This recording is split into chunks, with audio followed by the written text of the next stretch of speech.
Sanctus, Sanctus, Sanctus Dominus Deus Sabaoth. Salam jumpa kembali saudara-saudariku yang terkasih dalam Tuhan kita Yesus Kristus. Salam sejahtera untuk kita semua. Berkat Allah yang Maha Kuasa senantiasa menyertai kita. Marilah kita mendengarkan dan merenungkan bacaan-bacaan kitab suci hari Selasa tanggal 29 Oktober tahun 2024. Bacaan pertama dari surat Rasul Paulus kepada jemaat di Efesus bab 5 ayat 21 sampai 33. Dalam nama Bapa dan Putra dan Roh Kudus. Amin.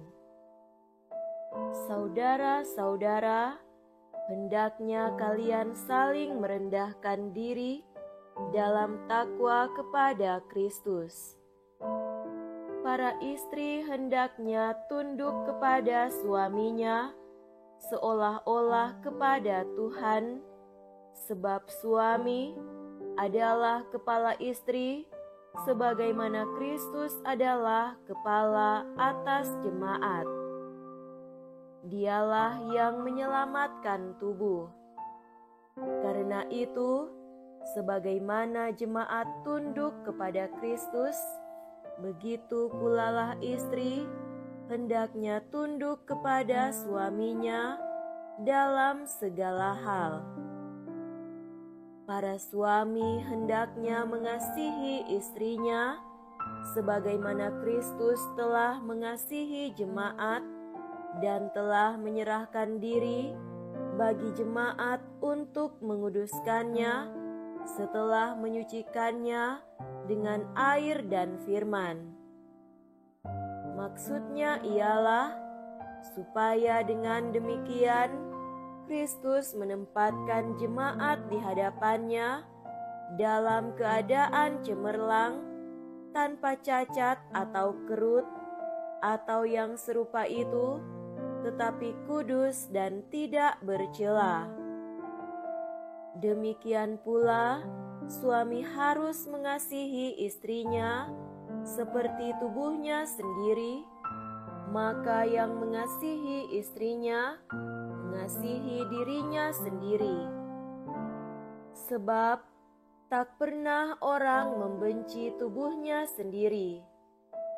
Sebaliknya, ia merawat dan mengasuhnya seperti Kristus terhadap jemaat, karena kita adalah anggota tubuhnya. Karena itu, pria akan meninggalkan ayah dan ibunya dan bersatu dengan istrinya, sehingga keduanya menjadi satu daging. Rahasia ini sungguh besar. Yang kumaksudkan ialah hubungan Kristus dengan jemaat. Bagaimanapun juga, bagi kalian masing-masing berlaku, kasihilah istrimu seperti dirimu sendiri, dan istri hendaklah menghormati suaminya.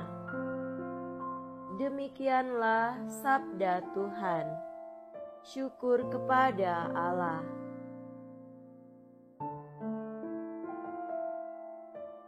Semoga Tuhan beserta kita sekarang dan selama-lamanya.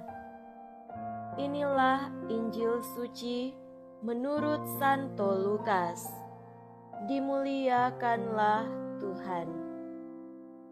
Injil Lukas bab 13 ayat 18 sampai 21.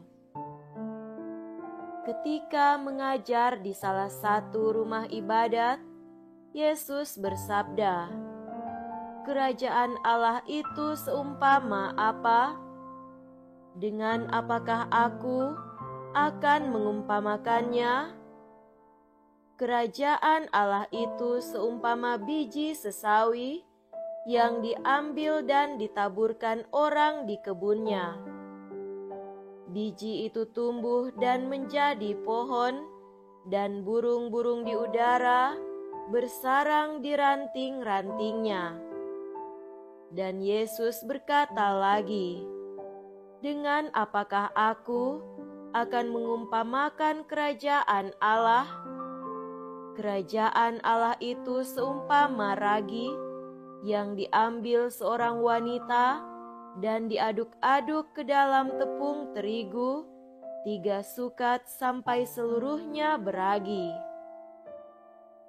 Demikianlah sabda Tuhan. Terpujilah Kristus.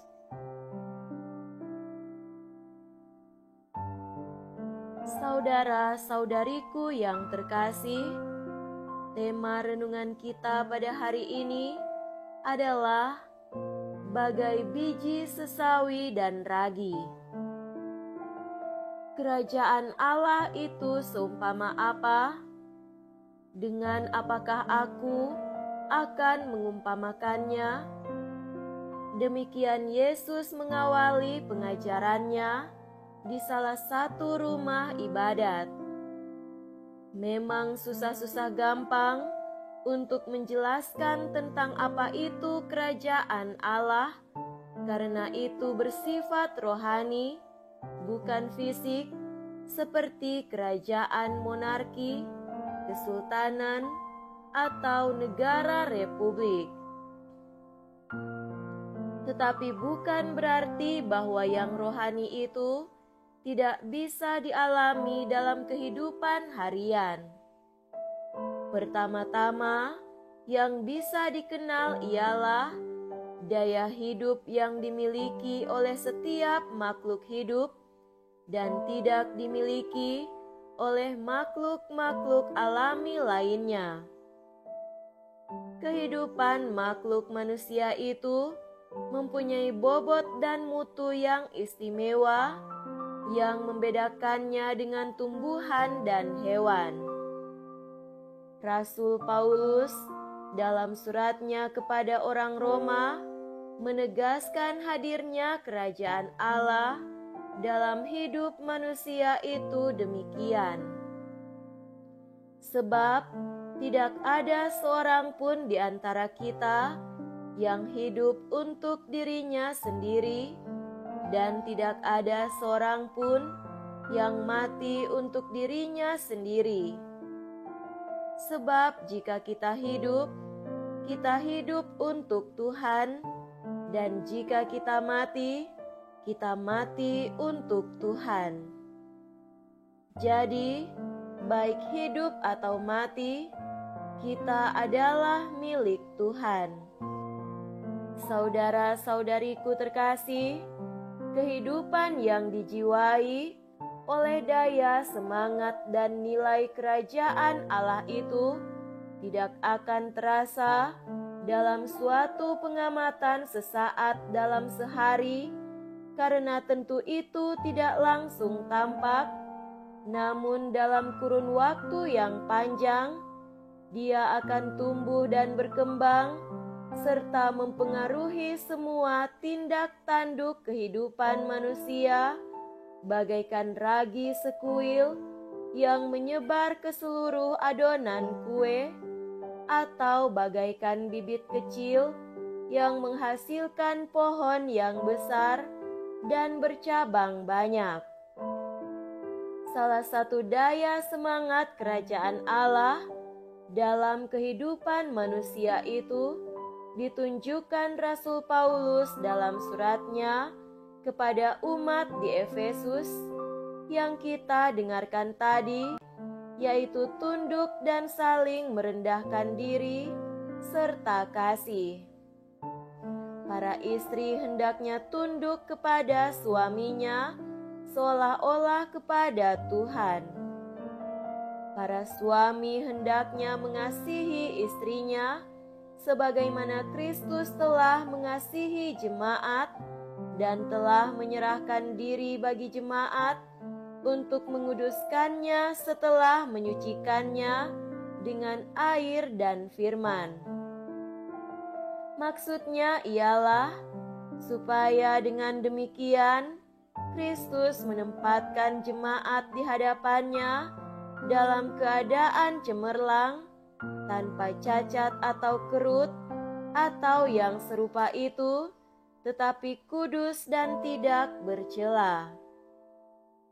Kerendahan hati dan cinta kasih yang dihidupi oleh pasangan suami istri Kristiani dan juga oleh semua warga Kristen pasti akan membuahkan hasil yang mampu memikat pelbagai macam orang untuk turut menikmatinya dan bersukacita bagaikan burung-burung yang hinggap dan bersarang di ranting-ranting pohon sesawi.